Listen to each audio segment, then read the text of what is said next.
lot done since the last time we spoke. I cut out all my paper pattern. I cut out all the fabric. I tried to piece everything together. I realized I didn't cut it out very well. I like retraced it, pieced it some more, put a lot of work in basically. So I got to the sleeves, which I'm terrible at sleeves, and realized they were poofing too much. Like the top shoulder were poofing too much, so that was the first of many modifications.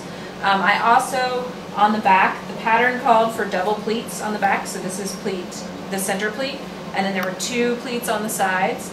I ended up having to take out the 2 side pleats, which were beautiful and lovely and everything you could ever want out of a pleat, and I was very proud of them, but they made the robe way too full. It looked like a dress, which was not what we were going for. So I took those out and straight seamed down to the bottom, but left the center pleat. I also included pockets. Everything I did was in alternate color stitching so that I can tell when I'm taking everything apart and make it easier for me taking it apart again for the actual finished product. I obviously would pick same color thread for the final version. And then lastly was the collar, which you can see here.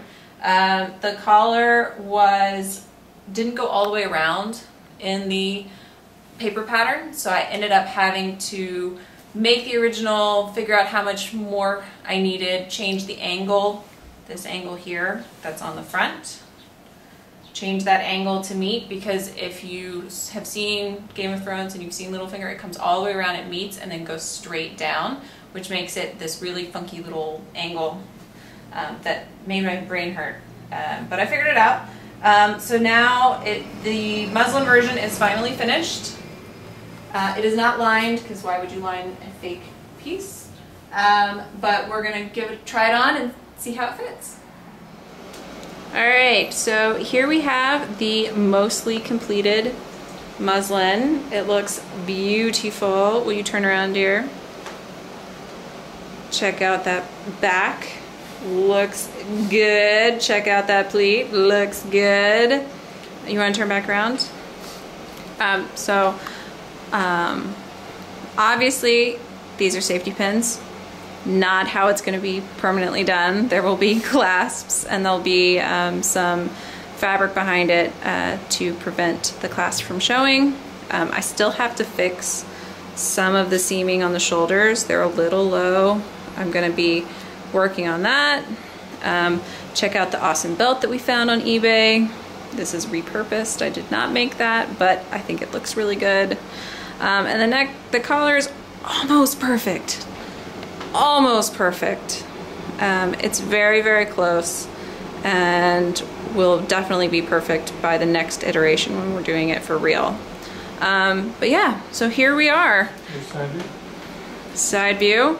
Do you want to turn to the other side and Sure. do you rock your pocket? Oh, the pocket. I have a fancy So he had a brilliant suggestion, which was that, do you want to turn to the front? We can see what that looks like from, oh, you're pulling a little bit. The point being that most of the time you see Littlefinger with his hands behind his back. It makes sense that his pockets are rear pockets rather than front pockets in the front. So the pockets are actually pushed towards the back, which I think looks pretty cool. It will also, so eventually the buttoning will only come down to just below his waist, and the rest of it will be open, and he'll have pants and a tunic on underneath it. So being able to put his hand in the pocket behind will actually show off more of that garment that will be underneath. Yep, so that's where we are. More to come in the future. Thanks everybody. Bye, wave, bye. Bye.